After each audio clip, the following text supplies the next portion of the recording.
Hello guys, once again welcome to KV Academy in search of incredibles। ये आपको oil India limited junior assistant computer operator 2021 का best computer MCQ का part है, जिसमें मैं आपको रैपिड फायर क्वेश्चंस करा रहा हूँ।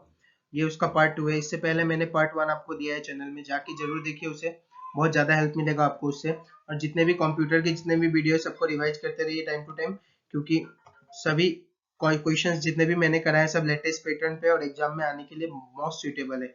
और अपना भी कुछ एक बुक प्रीफर कीजिए जिससे आप थोड़ा बेसिक भी देख सके। और एब्रीविएशंस का जो 4 वीडियो है उसका भी लिंक डिस्क्रिप्शन में दे दिया है मैंने। सबको जाके मेरे प्लेलिस्ट में आप जाएंगे, जब मेरे चैनल में जाएंगे तो प्लेलिस्ट में जाइए और सबको एक्सेस कीजिए, क्योंकि सारा ही वीडियो बहुत इंपॉर्टेंट है। जितना मैथ्स का, जीके, जनरल नॉलेज जितना भी वीडियो है, तो सबको ऐसे एक्सेस कीजिए, आपको इससे बहुत हेल्प मिलेगा। स्टार्ट करते हैं आज का पहला क्वेश्चन। Number 1.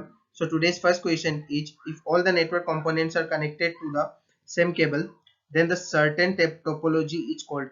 तो इस टोपोलॉजी को क्या कहा जाता है? जब सभी नेटवर्क कंपोनेंट जो है कनेक्ट होंगे सेम केबल से, जब एक ही केबल से सभी कंपोनेंट कनेक्ट होते हैं तो उसे हम क्या कहते हैं? पहला ऑप्शन है star, second is ring, third is bus and the fourth is match. तो इसे हम लोग बस टोपोलॉजी कहते हैं, इसे बस टोपोलॉजी कहा जाता है। Option number 1 will be your, option number C will be your correct answer for question number 1। आपको ध्यान रखना है। Next question, question number 2। Which of the following is not a modifier key? इनमें से मॉडिफायर की कौन सा नहीं है? तो मॉडिफायर की हम किसे कहते हैं? जो किसी दूसरे के यूज के साथ चलता है। तो मॉडिफायर की इसमें से कौन सा होता है? इंसर्ट है, शिफ्ट है, अल्ट है, कंट्रोल है। इन तीनों को हम किसी दूसरे की के यूज के साथ में चलाते हैं, इसीलिए हम इसे क्या कहते हैं? मॉडिफायर की भी कहते हैं, क्योंकि ये उनको मॉडिफाई करने के काम में आता है। ठीक है, तो इसका करेक्ट आंसर क्या होगा? कौन सा नहीं है? तो इंसर्ट नहीं है। Option number A will be your correct answer for question number 2। Number 3. What is the shortcut key to close currently open document in Microsoft Word? जो भी currently open document है उसे close करना है, तो कौन सा shortcut key से हम उसे close कर सकते हैं? पहला ऑप्शन है control W, second is control plus D, third is control plus T and the fourth is control plus B। इसका करेक्ट आंसर होगा आपका कंट्रोल प्लस W।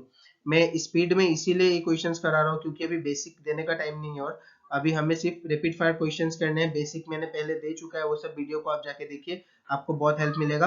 अभी हम लोग फटाफट बस लेटेस्ट पैटर्न के क्वेश्चन ही करेंगे जो एग्जाम में आने के लिए मोस्ट सुटेबल है। Question number 4।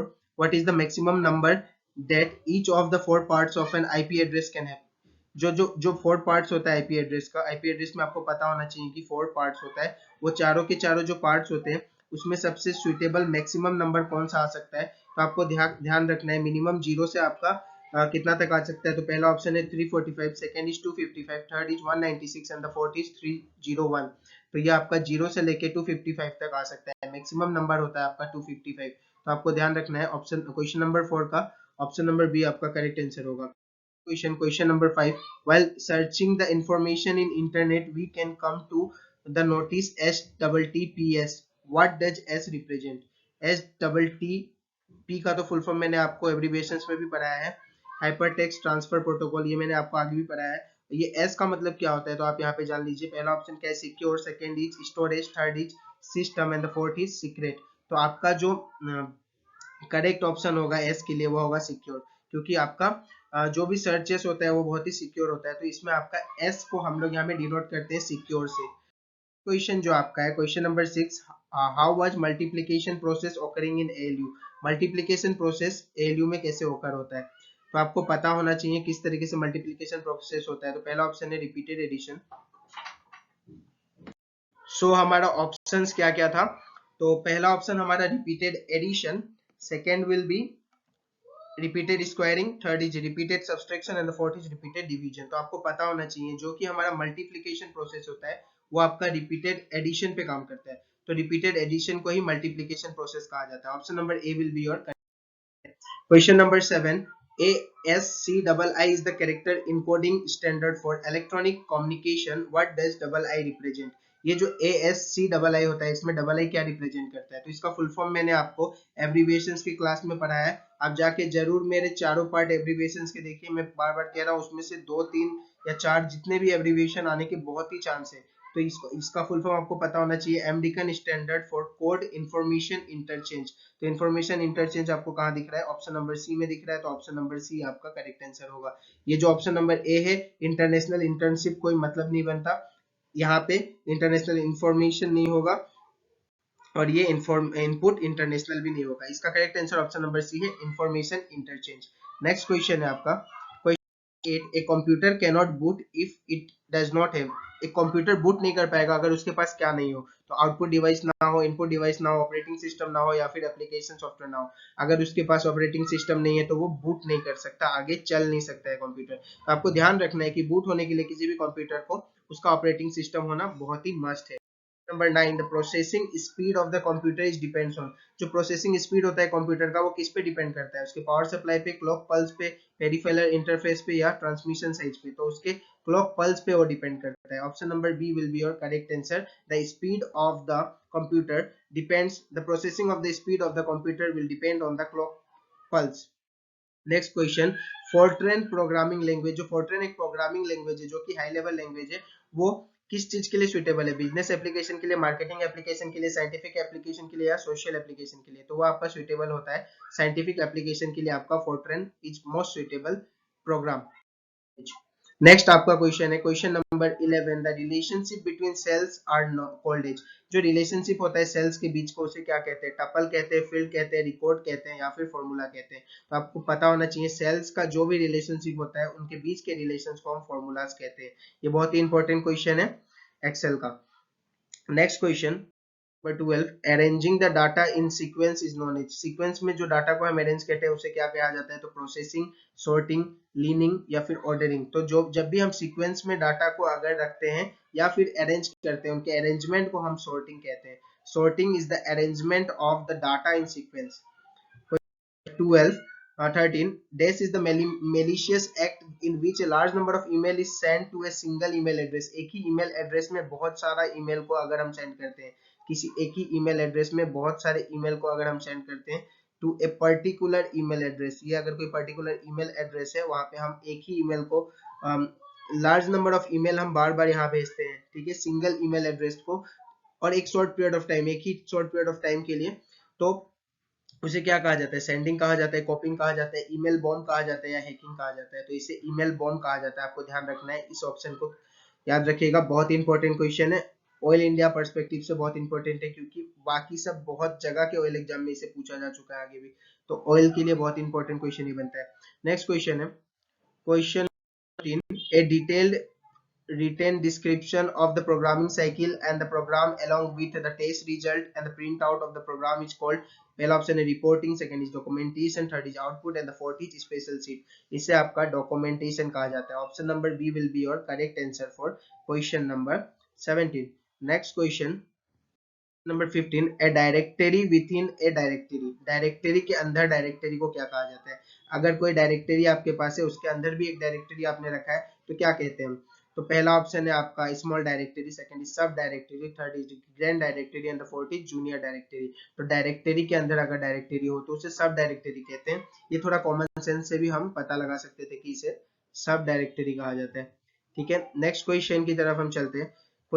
16, in which channel both station are transmit and receive information simultaneously। पहला है simplex, second is half duplex, third is network, and the fourth is full duplex. तो आपको पता होना चाहिए कि हाफ डुप्लेक्स में क्या होता है, दोनों तरफ इंफॉर्मेशन पास तो होता है, ट्रांसमिट होता है, दोनों तरफ ट्रांसमिट भी होता है और रिसीव भी होता है, लेकिन ये क्या होता है आपके साइमल्टेनियसली नहीं होता, एक एक करके होता है। पहले ये होगा या फिर ये होगा, एक एक करके होता है। लेकिन आपका जो फुल डुप्लेक्स होता है, फुल डुप्लेक्स में ये काम आपका साइमल्टेनियसली होता है, ट्रांसमिट और आपका जो ये रिसीव होता है ये साइमल्टेनियसली होता है, मतलब एक साथ होता है। तो इसका एग्जांपल क्या होता है? तो जो हम आपका ये टेलीफोन में बात करते हैं, टेलीफोन में या मोबाइल फोन में जो भी हम बात करते हैं वो इसका एग्जांपल बनता है, क्योंकि टेलीफोन में जब हम बात करते हैं तो उधर से भी आदमी एक समय में बोलता है और हम भी इधर एक समय में बोल सकते हैं। So the correct answer will be full duplex. जब भी आपको कहा जाए ट्रांसमिट करना और रिसीव करना वो भी साइमल्टेनियसली एक ही समय में, तो आप बोलेंगे फुल डुप्लेक्स। और ट्रांसमिट होगा सिर्फ सिंगल, एक समय में कोई एक लोग ही कर पा रहा है, तो उसे आप हाफ डुप्लेक्स बोलेंगे। क्वेश्चन को समझिएगा, जिसका कॉन्सेप्ट क्लियर होगा, मैंने कल भी कहा था कॉन्सेप्ट इज पावर, क्योंकि कॉन्सेप्ट जिसका क्लियर है वही सब क्वेश्चन को बहुत आसानी से कर ले जाएगा। नेक्स्ट क्वेश्चन है क्वेश्चन नंबर, तो 17 से पहले मैं दो क्वेश्चन आपके लिए लेके आया हूं, जो कि मेरे प्रीवियस वीडियो जो रैपिड फायर 1 था, जो मैंने आपको रैपिड फायर 1 कराए थे, उसमें दो क्वेश्चंस गलत तो नहीं कहूंगा, ऐसा नहीं है कि मुझे इसका आंसर नहीं पता था बोल के मैंने इसे गलत कर दिया, इसे गलत नहीं कहूंगा, यह आपका जल्दबाजी में जो थोड़ा मिस्टेक हो गया। आपको तो पता ही है वीडियो का नाम ही रैपिड फायर है, तो बहुत फास्ट में चल रहा था, इसके कारण दो क्वेश्चंस का ऑप्शन मुझसे गलत टिक क्यों हुआ उसका भी रीजन है, क्योंकि सेम तरह का दोनों में वर्डिंग था, तो वर्डिंग देख के मैंने गलती से उसे टिक कर दिया था। तो ये बाय मिस्टेक एक ह्यूमन नेचर से हुआ है, या ह्यूमन ह्यूमन का कोई भी आप बोल सके, मतलब गलती आदमी से ही होता है, तो मुझसे भी उस समय हो गया था। तो सोर्स देख के मैंने गलती से फटाफट में इसे सोर्स को टिक कर दिया था, जो कि ये आंसर बिल्कुल भी नहीं होगा, क्योंकि आप खुद ही इसे एक बार यहाँ रख के देखिए कि source code is a software which has its source code. क्या खुद ही आप बताइए कि सोर्स कोड ऐसा सॉफ्टवेयर होगा जो अपना सोर्स कोड रखता होगा? तो देख के ही पता चल रहा है कि कोई भी इसे पढ़ेगा तो उसे पता चल जाएगा गलत है, मैंने गलती से सोर्स देख के फटाफट में इसे टिक कर दिया था। इसका करेक्ट आंसर होगा ओपन सोर्स। तो आपको ध्यान रखना है, ये इसका ऑप्शन नहीं होगा। तो जितने लोगों ने भी मेरा पहला वीडियो जाके देखा है उसके डिस्क्रिप्शन बॉक्स में मैंने सही कर दिया है, लेकिन मेरा काम है कि मैं कभी भी गलत इंफॉर्मेशन आपको नहीं दूं, क्योंकि एग्जाम बहुत ही सामने है और ऐसे भी मैं कभी गलत इंफॉर्मेशन नहीं देता। तो मैंने सोचा इसे जल्द से जल्द ठीक किया जाए, नेक्स्ट वीडियो में मैंने इसे ठीक कर दिया, क्योंकि आप जब भी इसे पढ़े तो आप इसे ठीक कर सके, क्योंकि बहुत लोग डिस्क्रिप्शन बॉक्स में शायद नहीं गए होंगे, या फिर बहुत लोगों ने कमेंट बॉक्स को नहीं देखा होगा, लेकिन अभी भी ये हम्बल रिक्वेस्ट है कि डिस्क्रिप्शन बॉक्स में आप कभी कभी चले जाइए, क्योंकि वहां पे जाके आप जब देखेंगे तो कभी कभी ऐसा हो सकता है कि मुझसे भी गलती हो गई हो ऑप्शन को टिक करने में। ये मत समझिएगा कि मेरा नॉलेज कम है या फिर मुझे ये क्वेश्चन नहीं पता था बोल के मैंने टिक किया, इसमें कभी कभी सेम वर्डिंग के कारण गलती हो जाती है। अब देखिए आपको खुद समझ में आएगा और आप समझ सकते हैं मेरी प्रॉब्लम को। Next question, same to same और एक चीज में ऐसा हुआ था, इसमें भी डबल में ग्रुप आया था, तो मैंने क्या, इसमें भी क्या गलती हुई थी देखिए आप पहले, तो इसमें भी टी से स्टार्ट हो रहा है, इसमें भी टी से स्टार्ट हो रहा है और दोनों में ग्रुपिंग है। तो आपको देखना है in PowerPoint header and footer bottom can be found in which of the group of inserted. तो मैंने गलती से आपका ये टिक कर दिया था टेबल ग्रुप, जो कि टेबल ग्रुप नहीं होगा। टेबल तो आप सबको ही पता है कि एक्सेल में टेबल का काम होता है, यहाँ तो पावर पॉइंट में कोई टेबल का काम ही नहीं है। तो आप बताइए, ये चीज के लिए मैं तो गलती नहीं कर सकता कि टेबल को मैं टिक कर दूंगा, लेकिन मुझसे फिर यही गलती हुई कि मैंने जल्दबाजी में, मैं पहले आपको कह रहा हूँ कि रैपिड फायर राउंड है, तो फटाफट क्वेश्चंस करने के चक्कर में मैंने इसे टेक्स्ट ग्रुप समझ के टिक कर दिया था। तो ऑप्शन इसका बी करेक्ट होगा, जो कि टेक्स्ट ग्रुप होगा। तो ये आपका प्रीवियस वीडियो का क्वेश्चन नंबर मेरे ख्याल से 17 है, आप देख लीजिएगा एक बार। तो ये क्वेश्चन नंबर 17 है, और इससे पहले वाला क्वेश्चन था क्वेश्चन नंबर 7, जो कि दोनों को मैंने आपको ठीक करा दिया है। मैंने डिस्क्रिप्शन बॉक्स में इसे कल भी बता दिया था, और आप अगर पहला वीडियो नहीं देखे तो आप जाके जरूर देखिए और ये दो क्वेश्चंस को आप ठीक कर लीजिएगा। And sorry for the inconvenience, ऐसा मिस्टेक बार बार नहीं होता, कभी कभी हो जाता है, तो मैंने आपको ये ठीक कर दिया आपके लिए।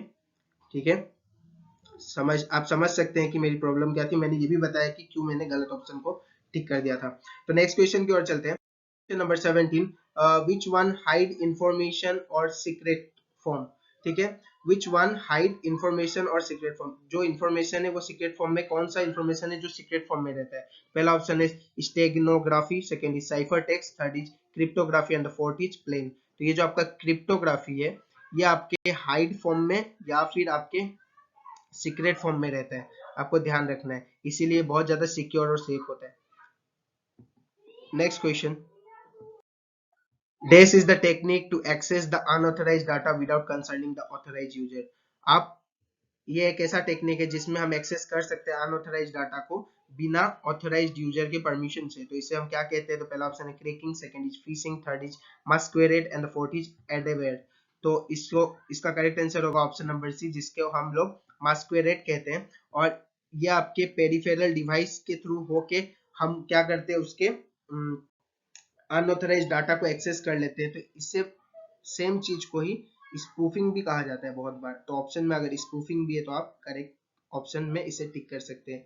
तो या तो आपके ऑप्शन में मास्क्वेरेड रहे या फिर स्पूफिंग रहे। ठीक है, तो ये आज का लास्ट क्वेश्चन था। Thank you very much for your love and support. जिन्होंने भी अभी तक चैनल को लाइक एंड सब्सक्राइब नहीं किया, चैनल को लाइक और सब्सक्राइब करें, ताकि आपसे कोई भी कंटेंट छूटा नहीं रह सके मेरे चैनल का, और सब वीडियो आप एक्सेस कर सके, ताकि आपको बहुत हेल्प मिले। जितना भी फ्री कंटेंट हो सकता है मैं आपको दे रहा हूँ। मैंने अभी तक आपको कोई भी वीडियो के लिए कोई चार्ज नहीं किया है, मुझसे जितना हो सकेगा मैं आपको फ्री कंटेंट देते रहूंगा जब तक मुझसे पॉसिबल है। ठीक है, और आपसे हम्बल रिक्वेस्ट है कि चैनल को लाइक और सब्सक्राइब कीजिए, यही मेरे लिए आपके थ्रू मोटिवेशन रहेगा। और बाकी जितने भी चैनल में कंप्यूटर प्लस जीके मैथ्स जिसके भी जितने भी वीडियो जाके सबको एक्सेस कीजिए, क्योंकि अभी एग्जाम बहुत सामने, आपको ये बोलना ना पड़े बार बार कि आपको वो सब देखना है, क्योंकि आपको देखना ही है। क्योंकि आप अगर वो सब वीडियो को देखेंगे तो वहां से जब भी क्वेश्चन फंसेगा तो आपको भी अच्छा लगेगा और मुझे भी अच्छा लगेगा कि मेरे स्टूडेंट ने वो क्वेश्चन किया, और मिलके एग्जाम क्रैक करते हैं। चलिए, let's crack it. Next video में फिर मिलेंगे। Thank you very much for your love and support. Thank you guys, thank you for watching and like and subscribe the video, और शेयर कीजिए जितना हो सके, क्योंकि सबको बहुत ही जरूरत है अभी इस फ्री कंटेंट की। तो सबको प्लीज शेयर कीजिए इस वीडियो को।